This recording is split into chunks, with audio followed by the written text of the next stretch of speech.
One of the highest profile and persistent mysteries of the modern political era has to do with Jeffrey Epstein, a very well connected deceased sex trafficker who died in the custody of Donald Trump and was a close friend of Donald Trump at one point. The so called Epstein Files have been something that the right wing in particular has demanded be released. And now that Trump is back in office, Attorney General Pam Bondi has assured people that at least some of the Epstein files would indeed be disclosed today. And we're seeing reports that phase one of the Epstein files have been released to a group of right wing commentators like libs of TikTok and not to the media as a whole. We have a lot of things to talk about, including whether Pam Bondi at Donald Trump's discretion can selectively redact and eliminate things that are inconvenient for Trump and the MAGA movement while maximizing potentially embarrassing or disastrous things for Trump's political opponents. And to talk about this, I brought in my friend and yours, my Live and Learn co-host, attorney Pisco. Pisco, what's going on, buddy? Thanks so much for having me, Josiah. Yeah, happy to discuss about what is happening with the quote-unquote Epstein files and essentially what Trump's role is here in the release of these files, which has been a target for a lot of, frankly, on both sides of the aisle, a lot of media personnel and politicians on both sides of the aisle. Yeah, so for context, so I just want to play something. There's no audio here, but just this clip which shows this is Cernovich, libs of TikTok, Liz Wheeler, right-wing commentators who are emerging from the White House holding binders that say Epstein Files Phase 1.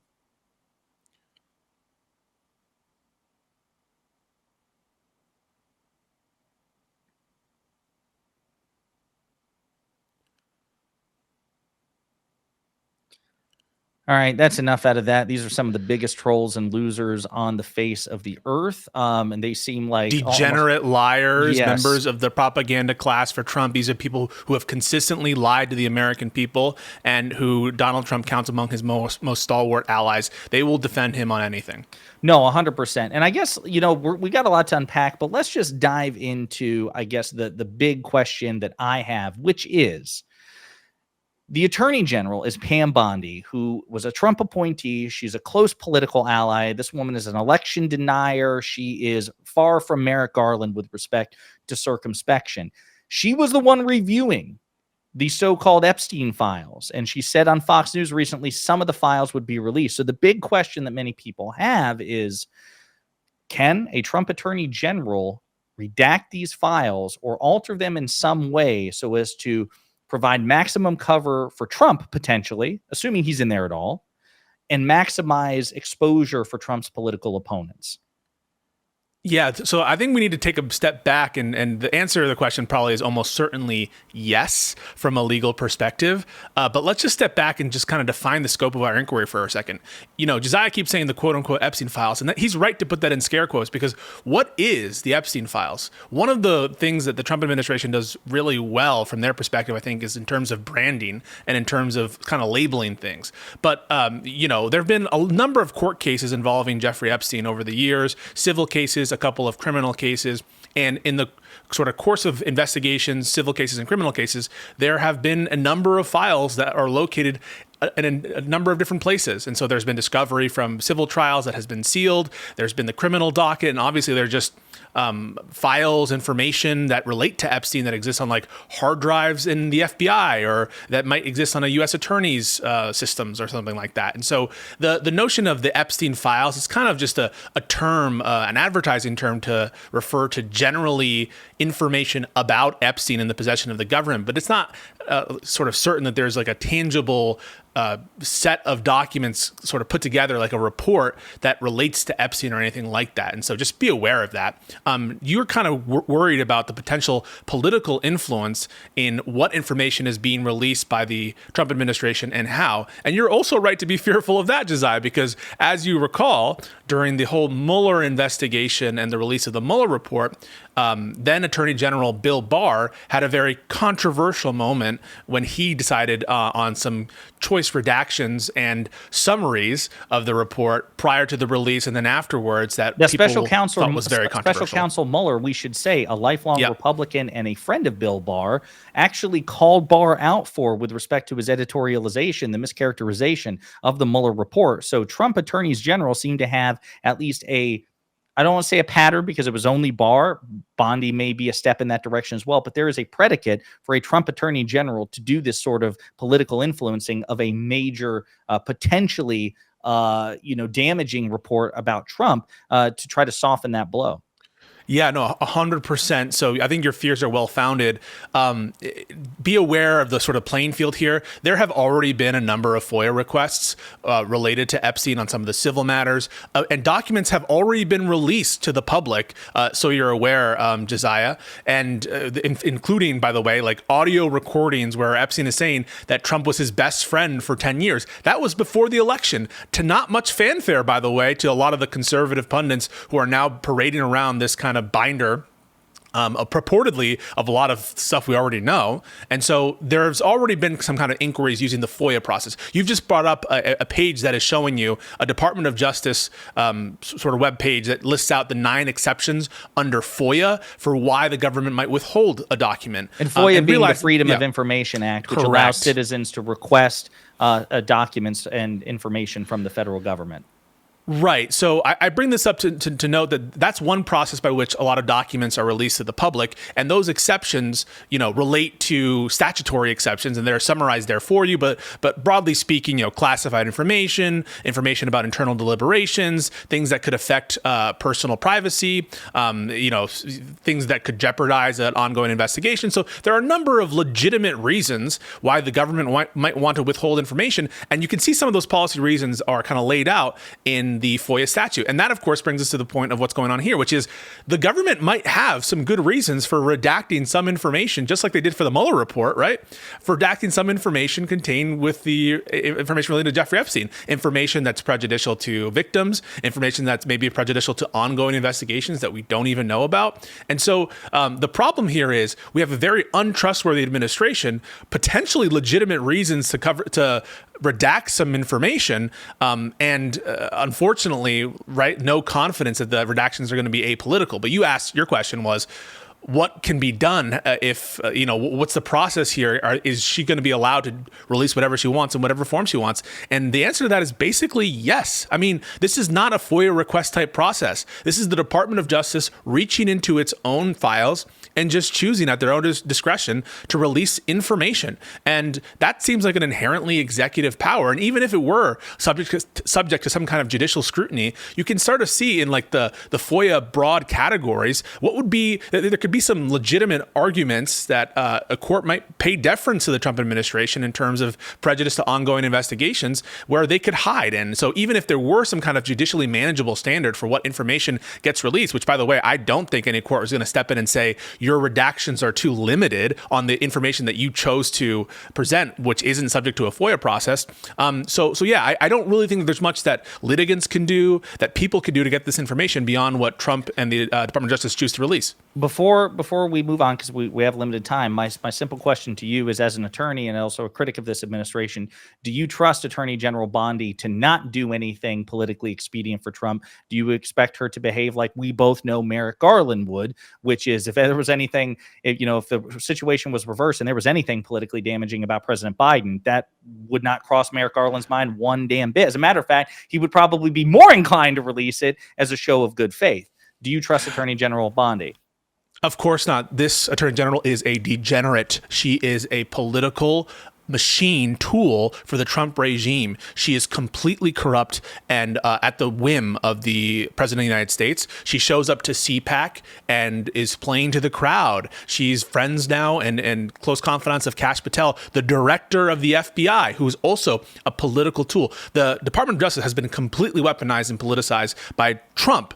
And so, yes, there's zero confidence whatsoever that this disgraceful shame of a lawyer who is pushing debunked fake election fraud claims is going to come to Jesus and be honest and truthful about the redactions that she chooses or not, or doesn't choose to have with respect to these documents, to the extent that they're prejudicial to Trump. And just to be clear, I don't know that there's anything in there more damning for Trump, but are we going to believe Pam Bondi when she says it like clears him, or when she chooses to do large scale redactions?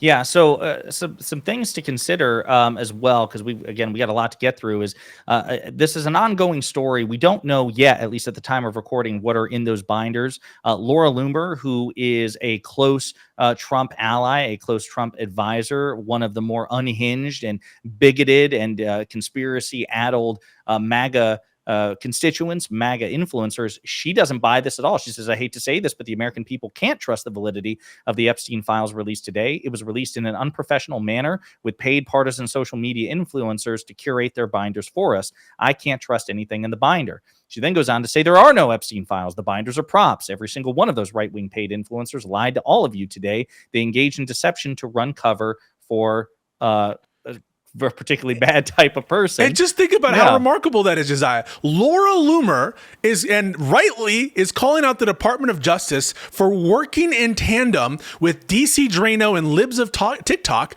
to essentially have a marketing and sort of a propaganda campaign in conjunction. So the DOJ is being corrupted to work in hoc with and in tandem with a bunch of completely discredited, disgraceful conservative influencers. And I should also say, I mean, again, that it is a staggering admission there when you lose Laura Loomer, right? You know, and it's also that meme of the world's worst person says something you agree with, you know, or makes a valid point.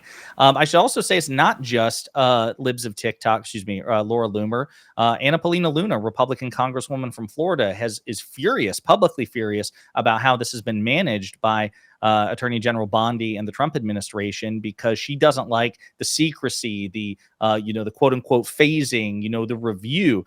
She says, I nor the task force were given any or reviewed the Epstein documents being released today. A New York Post story just revealed the documents will simply be Epstein's phone book. That's not what we or the American people asked for, and a complete disappointment. Get us the information we asked for. So Attorney General Bondi and by extension Donald Trump are facing pushback, and we'll see how long it lasts, from even elected members of Congress who are MAGA Republicans. It's also worth noting, Pisco, that we had ample reason to believe that Donald Trump was never going to enthusiastically release the quote unquote Epstein files in their entirety. I'm recalled of an exchange on Fox and Friends weekend with current Defense Secretary Pete Hegseth, as a matter of fact, here in the yellow tie. But Trump was asked about this during the campaign, about the various files he would release, the 9/11 files, JFK files, and the Epstein files. So I want to play this clip to remind the audience that Trump was always reluctant to publicize what happened with Jeffrey Epstein. Would you declassify the 9/11 files? Yeah. Would you declassify JFK files? Yeah. I did a lot of it. Would you declassify the Epstein files? Yeah, I would. All right. I guess I would. I think that less so because, you don't know it. You don't want to affect people's lives if it's phony stuff in there, because there's a lot of phony stuff with that whole world. So Pisco, he seemed very hesitant to commit to that. And I should point out, too, while we're on the topic of clips, Democratic Congressman Jared Moskowitz went viral. I believe it was in 2023, perhaps. He went viral by pointing out the unsavory and well-established connections between between Jeffrey Epstein and Donald Trump in this exchange here on the floor of the Senate, or the floor of the House, Again, because the gentle lady from Georgia, I know is such an advocate for women's rights, as she mentioned, and is so concerned about grooming, and apparently we don't have any standards here anymore. Again, I just want to remind my colleagues, because, I don't want them to forget about hypocrisy, okay? I don't want them to forget about hypocrisy. But, Donald Trump was asked about Jeffrey Epstein, and when he was asked, he said, Jeffrey likes him young. Well, how did the president know that? How did he know that Jeffrey Epstein likes him young? Perhaps some people are saying he was there, since you're so concerned, right? But again, I should say that Moskowitz is uniquely good at this with the wit and the dunking. And I will also say that there is a really good Intelligencer article in New York Magazine that breaks down. It was published today, anticipating the release of the Epstein Files, the long relationship between Donald Trump and Jeffrey Epstein. So the last thing I'll say on this piece, and I'm curious to toss it back to you. Do you think that the connection between Trump and Epstein has been appropriately scrutinized by the public and by the right wing? Because my impression is they tend to skip over that shit in the hopes that instead it will implicate Hollywood liberals.